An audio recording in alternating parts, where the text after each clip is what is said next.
health and fitness is a journey. It's not a destination. You don't get there, right?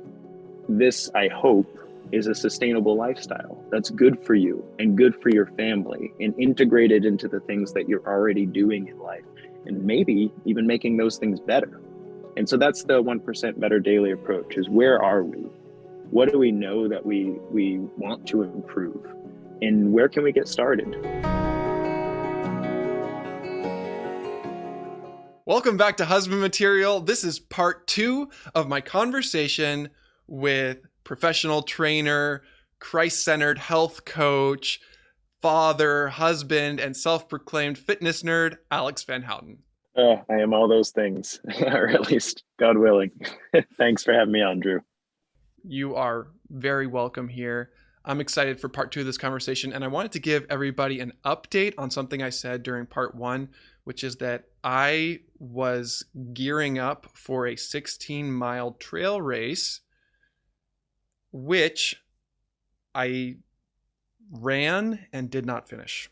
With my injured toe, I was overcompensating for that and totally hurt my ankle and knees and ended up limping down the mountain to a truck that drove me the rest of the way. So it was a disappointing day out on the mountain, and also one where I practiced what we talked about of being gentle, being tender, and self-compassionate, and being with myself, and ultimately learning from that and getting ready to get back out there onto that same trail so I can finally conquer it.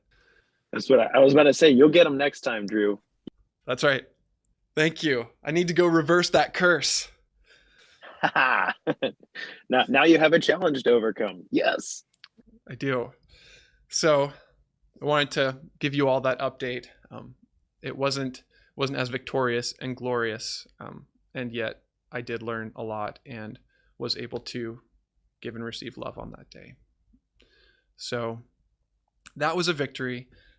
In our last episode, we talked a lot about motivation, and we talked a lot about a biblical foundation for pursuing health and fitness. And I've been getting great feedback about it from guys who are saying that it feels so validating and grace-filled rather than shame-based performance.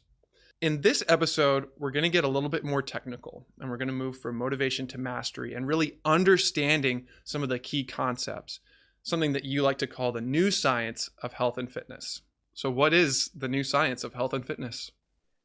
Hey, man, in a nutshell, it is, we're moving from a calorie-based energy consumption, energy intake model to one that understands us as actual biological beings. So at the core of it, some of the things you'll hear from me tonight are your food is more than calories in, and your exercise is far more than calories out. So what do you mean by that when you say food is more than calories in? We intuitively understand that our food is more than calories.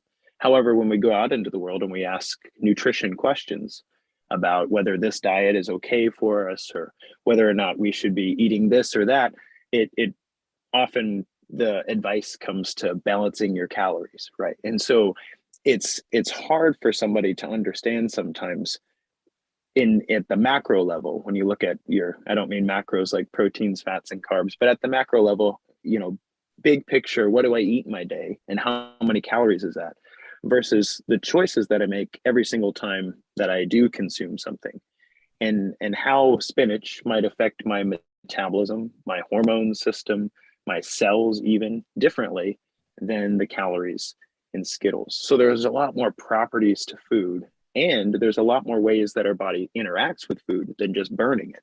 So our food is more than calories. And in the same way, exercise is more than calories burned. We talked in the last episode that we did together about how at the core of it, what exercise is actually an epigenetic process. It's a stress to the body that digs all the way down to the DNA in every single cell in our body and says, hey, there's some potential here that needs to be unlocked because we're dealing with hard things right now. And that change, that adaptation is the scientific word, that's what exercise, that's the lasting power of exercise in our lives, is the ability to unlock those adaptations and to tap into potential that was there before. When we're talking about the new science of health and fitness, we're talking about things like epigenetics, we're talking about things like the microbiome, we're talking about the things like the mind body connection and the way that what we believe about ourselves actually changes certain physiological characteristics. We're finding this in the science, and it's really mind blowing.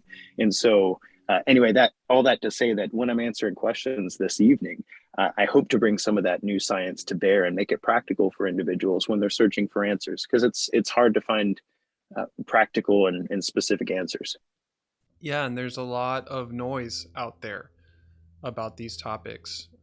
A lot of fads and a lot of different people who are preaching contradictory things.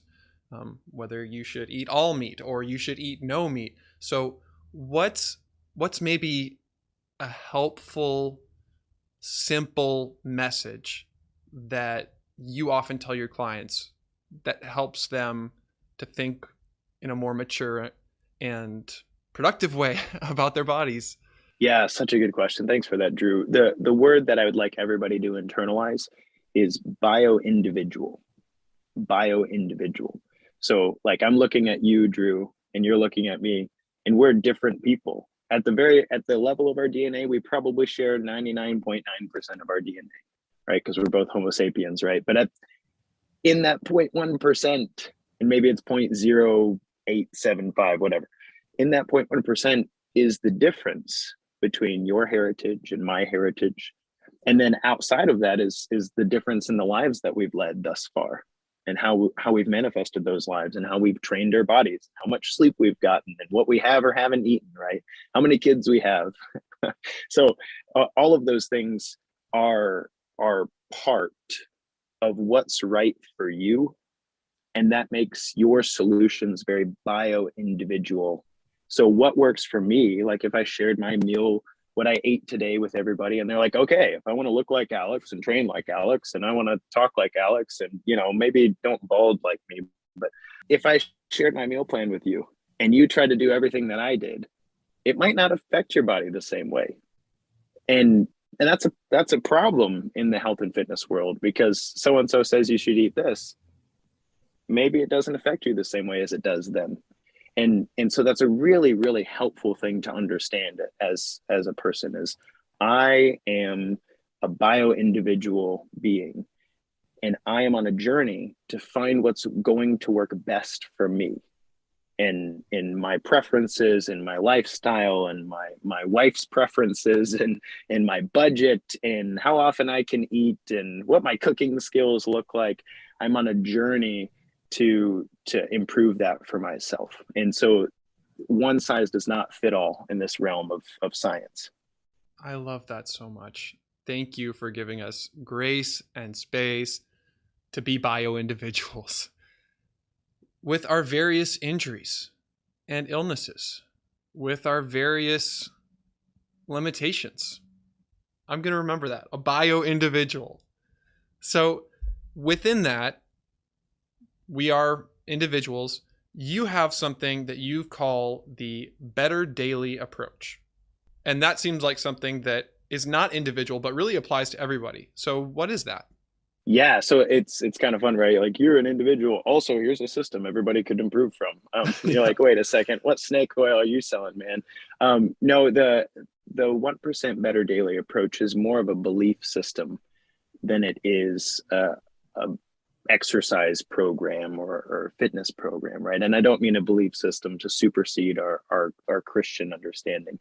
What I mean to say is that when we approach our health and fitness, it is much more sustainable. It will lead to much healthier outcomes, and is much more likely to make you happy with the outcomes, to approach your health and fitness journey with a 1% better mentality, right? And this isn't new. This is actually, the ancient version of it actually comes from the Japanese word kaizen, which means constant improvement, right? Incremental progress, this the small amount that we can change for the better. And so let's take an example. somebody might say, what should I eat to lose fat and gain muscle, right? Isn't that like most people's fitness goal? I want to lose some fat and gain some muscle. Sweet. All right. So not to put you in a box, but the vast majority of individuals I've ever worked with, they're that's wrapped up in there somewhere, right? So they say, okay, what should I eat? Well, I could say, all right, how old are you?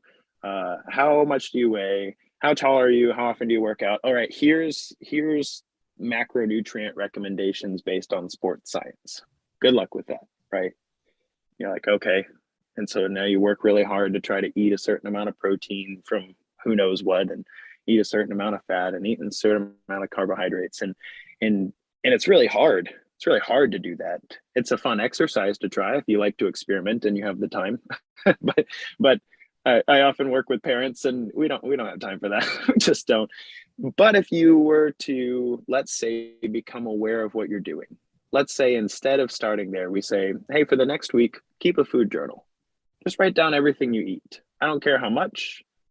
I don't care what it is. No judgment. Just write it down. And so you start becoming aware of what your day-to-day looks like. And then now that you have a starting point of what your day-to-day looks like, and maybe some habits that you're involved in, and maybe some foods you didn't know you were eating so much of, or maybe, wow, I had no idea there was that much sugar in that, right? When you start becoming aware of these things, then you can set your sights on, okay, how could we make this a little better? How can I improve this for the better? And I mean, it might be something so small as like, instead of that for breakfast, I'm going to do that. And I'm going to do that for some weeks, right? And I'm going to let my body appreciate the newness, appreciate the nutrition I'm getting in my face, and go from there.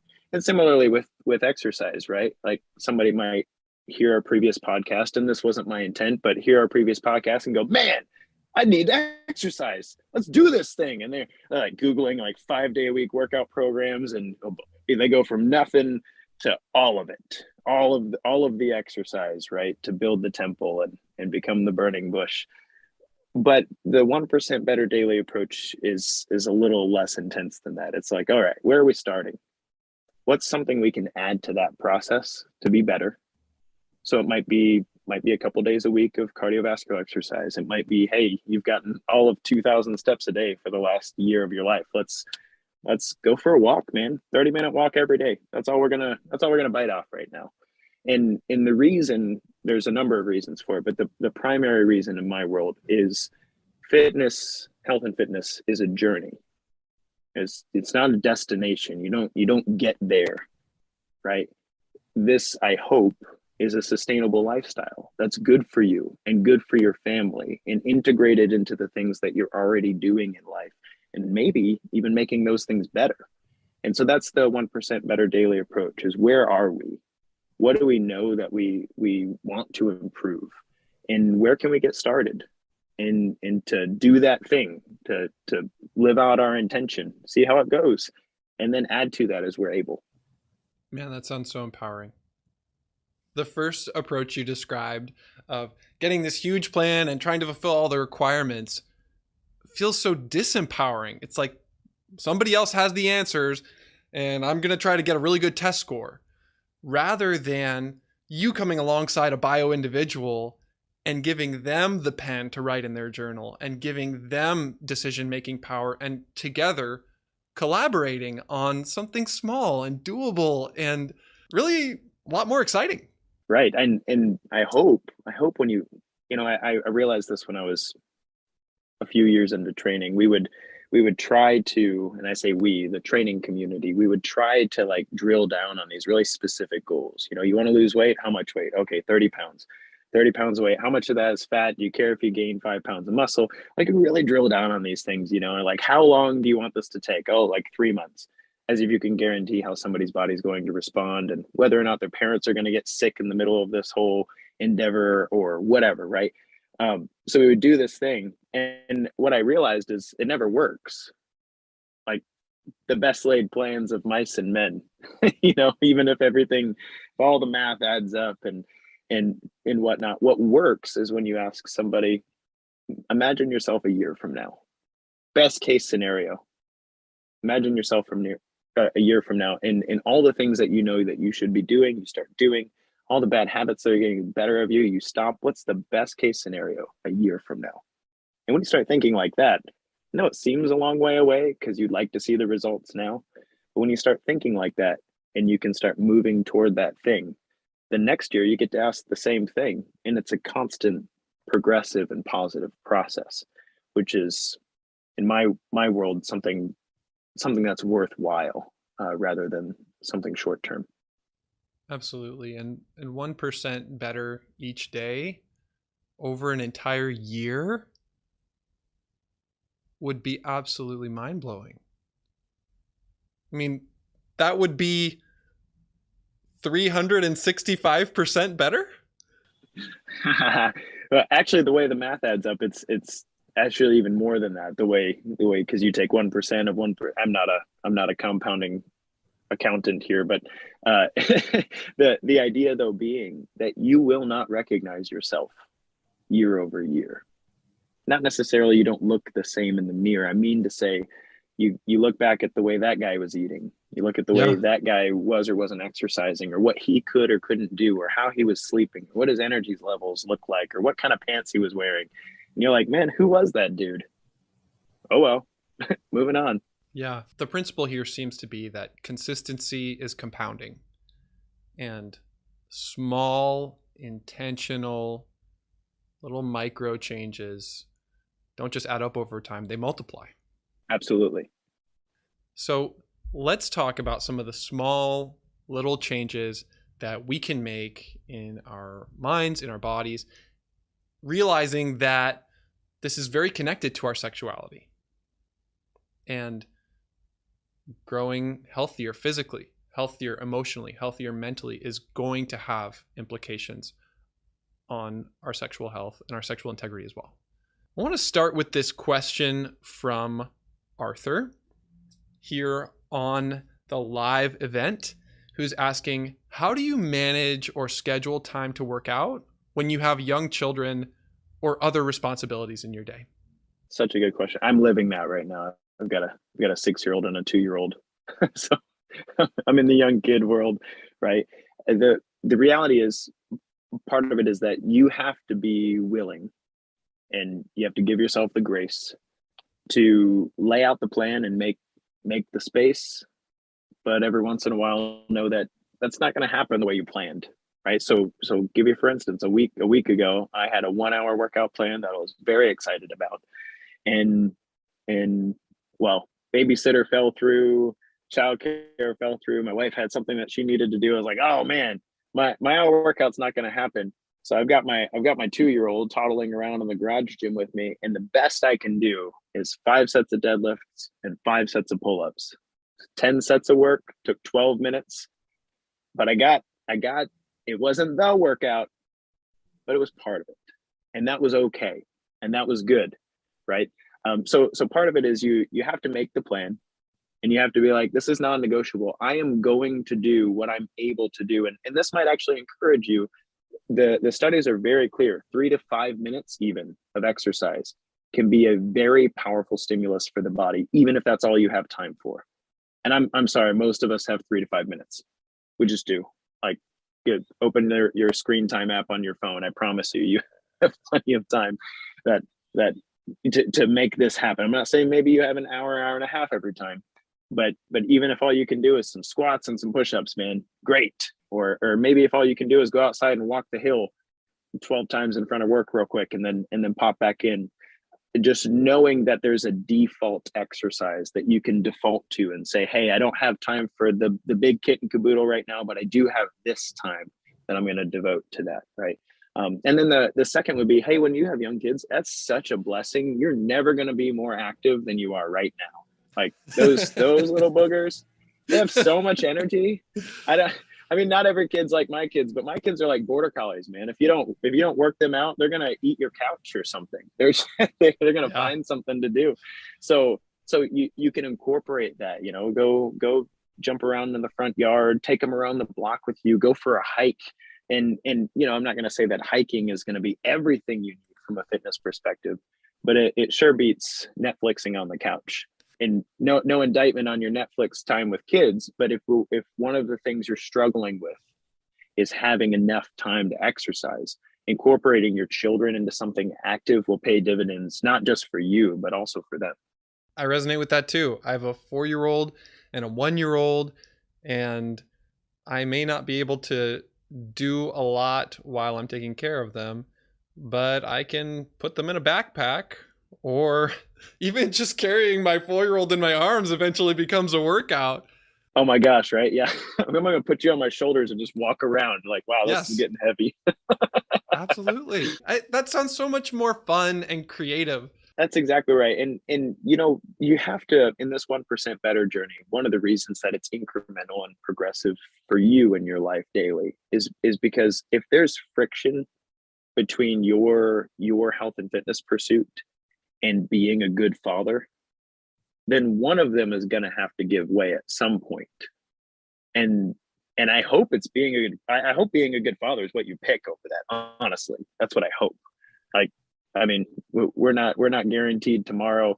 And honestly, growing up without a dad, I would have rather had an out of shape dad. But if you feel the burning in your soul that part of being a man of high integrity is to integrate this exercise piece into your life in some form or fashion, then then work at that. Give yourself the grace. 3 to 5 minutes, like I said, a day, or taking them along for the ride is a powerful way to do this. And I've made some wonderful memories with my boys, just being really active and enjoying that time with them, because they're never going to be this small again.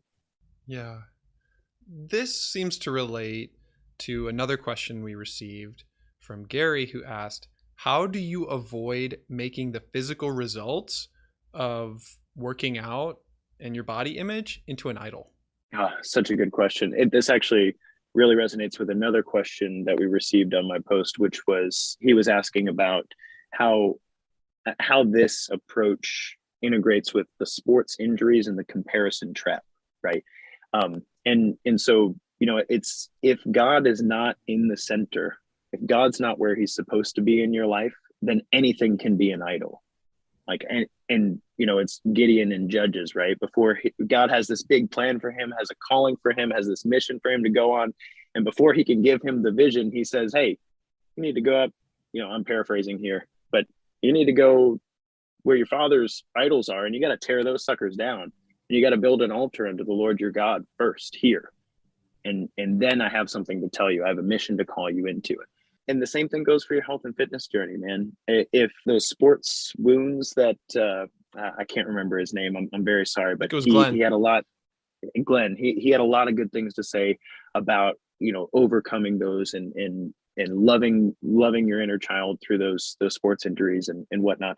But if somebody in your life, maybe a dad, made sports an idol, and then you felt the pressure to perform, or maybe you made sports an idol, and so you're whether or not you could perform well on the baseball field or soccer field was your A plus as a man, as opposed to what does God say about you? What does God call you to? What is his purpose for your life?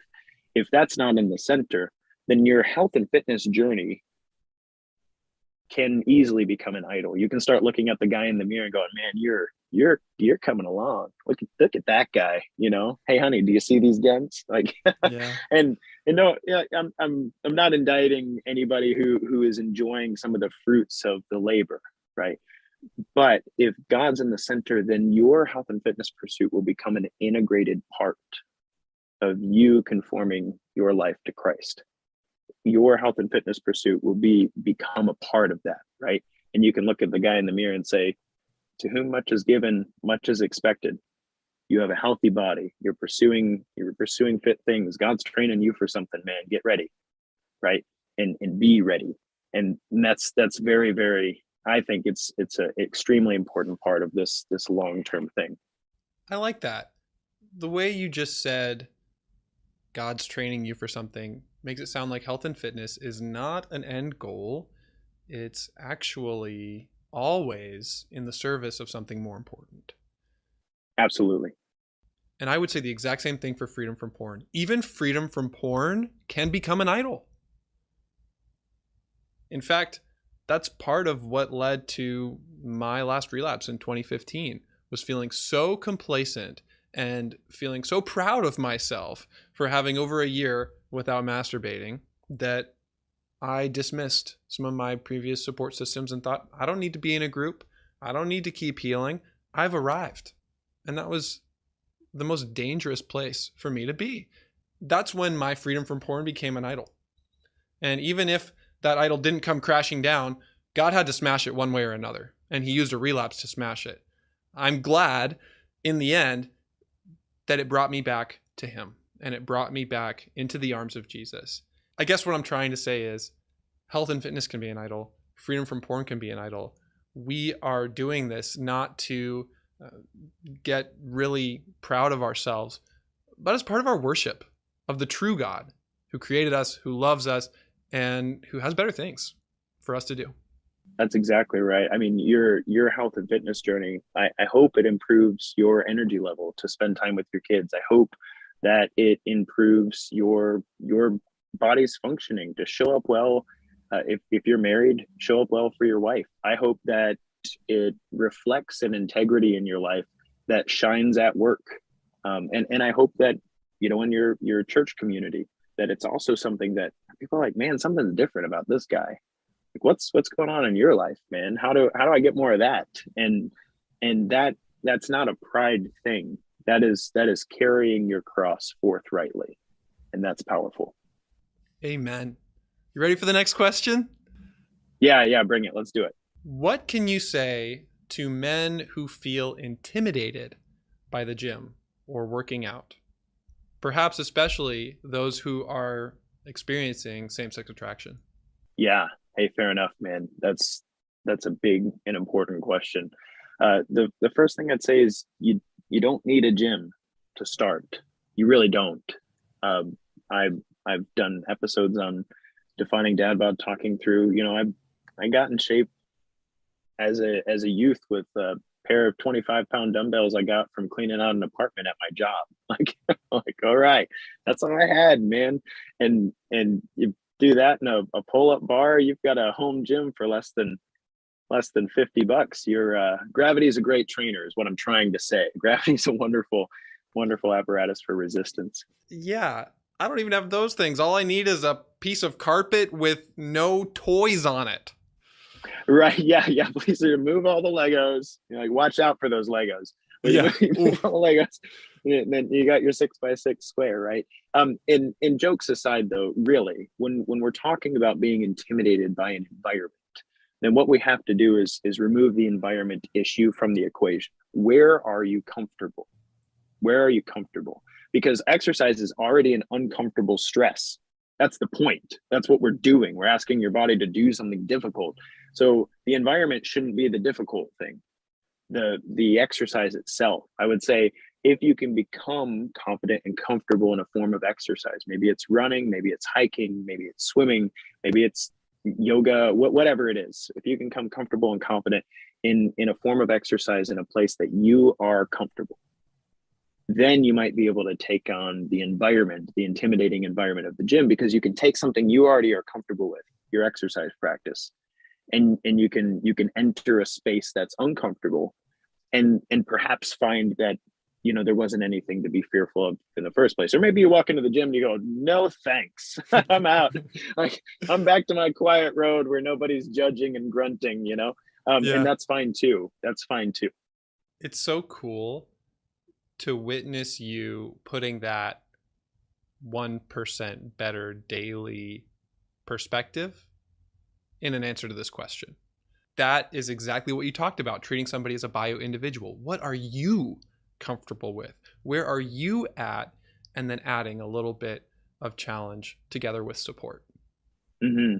Absolutely. I promise push-ups are just as effective in your living room floor as they are at the gym. Yeah. And if you can't do a full push-up, you can do what I do sometimes, just push-ups from the knees. A little bit easier. They're not girl push-ups. People call those, they're called regressed chest presses. That's what we trainers call them. This is very important. I like that. We have regressions and progressions. Very, very important part of progress. So let's say you have certain biomechanic movements that you should be able to perform, like pressing, right? Pressing is a movement your body should be able to perform. If you are pressing in a way, you're trying to do a full push-up, full unregressed plank, extended arm push-up, chest to ground, and perhaps you're using too much of your deltoid, that's your shoulder muscle, right? Or perhaps you have an injury that doesn't allow you to use your pectoral muscle very well. Then what we want to do is we want to regress the movement. You might start at your knees. Maybe that's not even enough. Maybe you need to go into a position where you're elevated. I have guys who start their push-ups on, the edge of a couch or side of a bed, right? So that you're elevated, there's less resistance. And what we can do is we can teach your pectoral muscle, that's the muscle that stretches from your sternum to your humerus, down right in the front of your chest here, if you're watching the video. That muscle is what's supposed to be the major mover, the primary mover in a push-up. And so regressions aren't about like, oh, I can't do a real push-up yet. It's about, I need to teach my body. I have to build the foundation to teach my body to use the right muscles during this exercise, so that when I do a full push-up, or maybe I build up to the strength where my pectoral muscle can flex during the full push-up, I'm actually getting the benefit of it rather than tearing apart my shoulder joint in the process, which is not what you want, in your 40s and 50s, is a shoulder joint from too many push-ups. Yeah. Well, that makes a lot of sense, and I'm trying to relate it to recovery, and I think maybe it would apply more to maybe the way that some of us need more restrictions, or we need more safety precautions at the beginning, kind of like a crutch, or but not even necessarily a crutch, just a little bit of training wheels, so that I have some space for my devices, or I have a little bit more consequences and motivation to get those first few days of freedom under my belt, and later on I can let them go when I'm stronger. Right. And then you can grow in that process. Yeah, exactly right. I like training wheels. That's a good analogy. Alex, what is one question you received that you would really love to answer? Man, we had some really good ones, and I don't want to prioritize too many over the other, but I think I would be remiss if I didn't address supplements. There was an individual who asked specifically about, hey, what do you think about supplements? I've been around the block a while. I've taken quite a few. There's some in my pantry. What do you have to say about those? And supplements is actually a very broad topic, but it's important. Anytime you start Googling, goals, fat loss goals, weight loss goals, any sorts of muscle growth goals, that you're going to get inundated with a bunch of ads for, take this thing and you'll look like the guy in the label, right? So the supplement industry is a difficult industry to navigate, even as a professional. It's a difficult industry to navigate. What's important to understand about supplements is their place in a robust and intelligent health and fitness program. They're a very, very small part of positive results, but there is a place for them. And the other thing that's important to understand about supplements is most of the stuff that's sold out there isn't very well studied to give you the results that it says it's going to, right? So there's three types of supplements that people generally engage in. One are outright drugs, like caffeine, not anything illicit usually, but outright drugs, ergogenic aids. So caffeine is a supplement you might use to improve your workout performance, slightly improve your focus, and there's probably nothing wrong with that. So then there's the compounds that are naturally occurring in life and in your body, like vitamin D would be a good example, or magnesium. Those are naturally occurring, and supplementing with those, some of those have double-blind, placebo-controlled trials that show positive benefits. And then there's a whole other class of supplements called adaptogens or polyphenols. This is like food and herbs in hyper concentrated forms that might actually be beneficial, right? So I have supplements that I recommend, and I figured I'd share with you some of my resources through Defining Dad Bod, because I take a lot of, like I'll say, creatine monohydrate, great question. Let's spend 40 minutes on that supplement and deep dive it, right? But I will say, if you're a guy listening to us right now in the winter at a northern latitude, probably should be taking vitamin D, unless you have a blood panel that says you're optimal and good to go. Vitamin D is going to be vital and helpful for your male hormone, specifically testosterone. It's going to be vital for your immune system. And most of us aren't getting enough of it even when the sun is out. And so I generally recommend that to every guy that I start working with. Within the first 4 to 8 weeks, he's taking about 5,000 IU of vitamin D daily, unless, again, he has a panel that says otherwise. And then the second that I recommend to guys listening is magnesium, specifically in the form of magnesium bisglycinate. And that will be beneficial to your testosterone, your blood pressure, your ability to relax. And also from an exercise perspective, your muscles can't relax. They can't stretch out completely if you're magnesium deficient. And so the vast majority of guys I work with end up taking both of those. And I know those aren't like, freaky cool and sexy and stuff, but they are beneficial, very well studied, and can help most people with most goals. Here in Santa Barbara, I feel like I get a decent amount of sun, but I might want to check on that vitamin D. Yeah, the ranges are interesting. So you'll get flagged if you're deficient, but then there's a range of optimal, right? And probably in the peak of summer, if you spent some time at the beach and stuff, your body can make about 20,000 IU of vitamin D in 12 minutes. It's really cool. It's like boom, like poof, super, super effective. But that's that. So it only lasts so long, and so here we are in the winter. I don't know how cold it is where you are, but I'm not walking around with my shirt off. And even if I did, my UV index around here is like 1, so it doesn't matter. I'm not storing a lot of it. So most guys are suboptimal. That's really helpful to know. Doug was asking, what was the magnesium name you used again? Bisglycinate, biz glycinate, glycenate, glycinate. It's the one that's most readily absorbed, so you don't have to take a lot of it to get it into your system. And that means you also won't end up with some of the negative digestive effects. So like magnesium citrate, magnesium malate, magnesium oxide, even those are actual laxatives. So to take the amount required to get into your bloodstream and elevate your magnesium level, it generally also wrecks your stomach in the process. Alex, what are some of those tips that you typically give to some of your clients? What kind of client are we talking about? It's really important when I talk through programming with people, I identify them in one of 4 phases of their training life. And that is, and I don't mean any offense by any of these. This is just a trainer's brain. Okay. Deconditioned, which means I have not been exercising regularly, at least 4 days a week for the past 6 months. That would be deconditioned.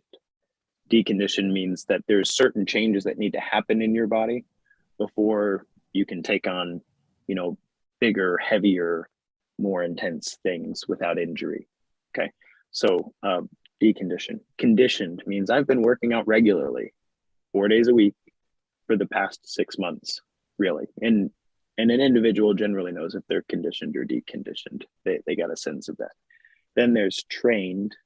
I've been working out 4 to 5 days a week for about 2 years, including weight training. That's a trained individual. And then there's another class of individual that I would call a legacy, meaning I've been doing this for a long time, man. I've done all the fads. I've run a few marathons. I've lifted weights. I've done cardio.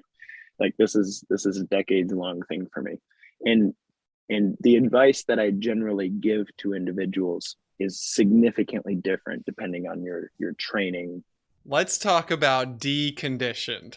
Yeah, deconditioned. Well, that you're my favorite people if you're deconditioned. You know why? Because you get amazing results super fast. You just do, as long as you don't overdo it, which is awesome. It's the I have to work really, really hard to gain 2 pounds of muscle. You can do it in the next week and a half if you do it consistently. So from a deconditioned perspective, if you haven't been exercising regularly for 4 days a week for the past 6 months, you do really, really well by adding a minimal amount of cardio 2 days a week, 20 to 40 minutes each. And it doesn't have to be intense, man. I'm not talking about going hard on the elliptical and then resting for a minute and going hard. I'm not talking about that. I'm talking about you and I can have a great conversation. Rate of perceived exertion is what we call it. On a scale of 1 to 10, 1 is like, oh, this is the easiest thing I've ever done. Basically watching a movie and I'm not working out at all. And a 10 is like, I'm going to die if I keep doing this. That 20 to 30 minutes twice a week, we're aiming for a 5, right in the middle. Could be a walk, jog, could be walking up a hill. It could be swimming. It could be cycling, could be a hike. That's 2 days a week can make a significant difference. And then similarly, 2 days a week of about 20 minutes of a light resistance training uh, program.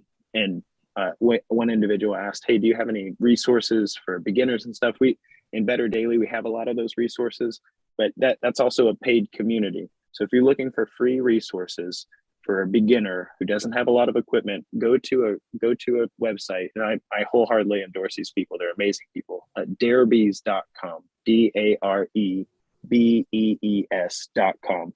They've got hundreds and hundreds of easy to follow workouts. They're a nonprofit organization out of Europe, a fantastic company. But they're working to democratize fitness, to give a starting point to those who are deconditioned and say, just, hey man, you can do this, and some of them are fun. Like, I'm a Dragon Ball Z nerd, like they've got Goku's workout in there, and I know, right? It's so good. But such a great company. But if you're deconditioned, the most important thing you can do is get started, get up, get moving, go for a walk, pick up some weights and put them over your head, do some of those knee push-ups, just get started, get a feel for what you can do and what you can't do. And don't go crazy. Don't join P90X. If you are deconditioned, we've got to get you conditioned before we can do anything more ninja than that. Otherwise, your tendons and ligaments won't hold up to it. You'll get chronic injuries. You might burn way too many carbs as a fuel source and get super unenergetic and sleep hard. There's a lot of different things that you need to be conditioned for. It makes a lot of sense why so many of us might think to ourselves, I tried working out and it was horrible and it failed. Right. Yeah, it's, there's so much I could say about it. Just imagine every single cell in your body has a powerhouse called a mitochondria, and they have a lot of them. Okay. If you're deconditioned, you're working with like half of the powerhouses you should have. You're working with half of them. And so you go do a workout that your friend makes look really easy, and you're working hard. Like you're probably working harder than they are. Right? You're struggling, and your body's like, we really want to do it, but we don't have the machinery.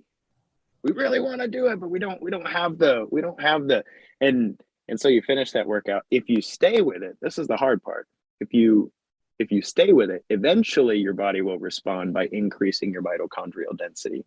And then you can come to your workout and you got some gas in the tank. You're like, oh, okay, I can do this thing. But that phase, man, that's 3 to 6 months long.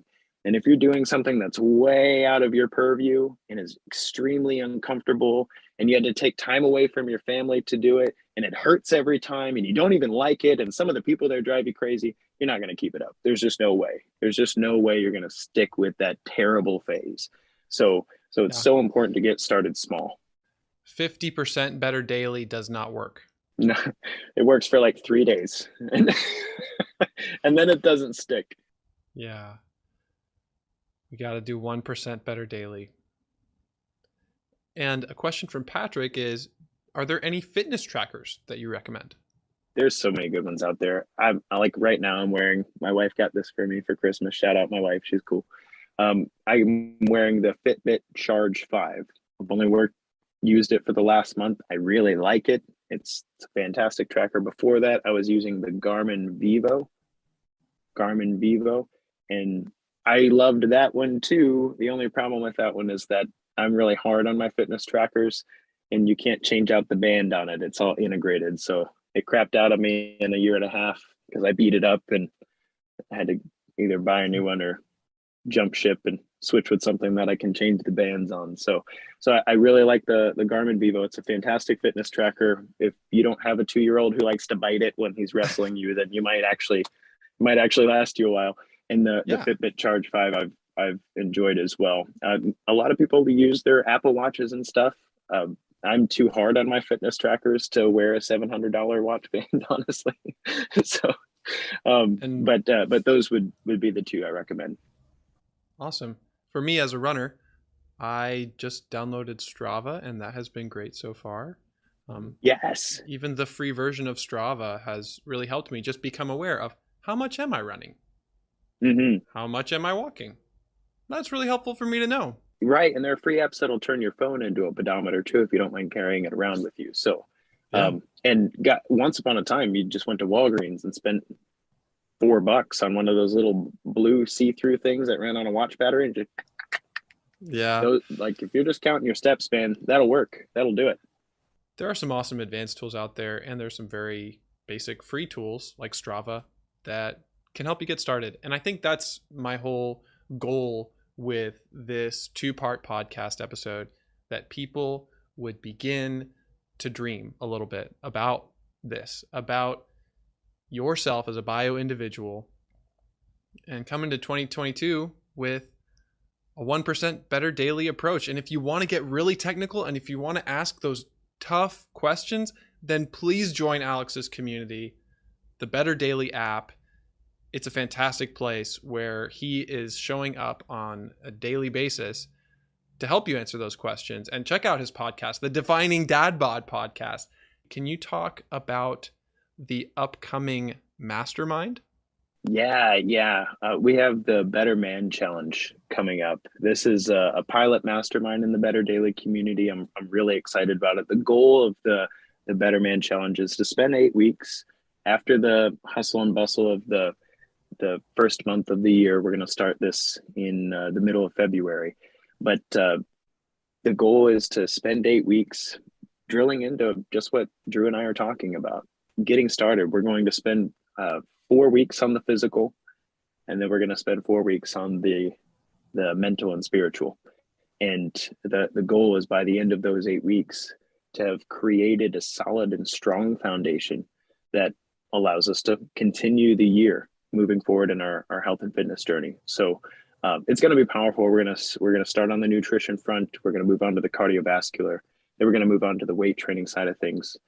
Drew, we haven't nailed down the exact date yet, but you're going to join us as we dive into sex. Yeah, which is in my mind as a man the combination where the physical meets the mental and spiritual, and then we'll be going into building stronger relationships, developing a stronger relationship with God. And we're actually going to write a different story for ourselves. There's going to be a narrative portion to help us really get our story straight up until this point, and to write a different one for the next year and share that with our community. So I'm really excited about this. It's going to be powerful and good. I've poured my heart and soul into the curriculum, and I have quite a few local guys and clients I'll be taking through it. So I'm excited to open it up to those who come. There's going to be 20 spots. So when it's full, it's full. And that's the group we'll be going with. Awesome. You can find a link to the Better Man Challenge in the show notes. And Drew, as an honor to you in your community, I actually made a coupon code for that challenge that gives the 8 weeks for $50 off for BOA, BOA, the man himself.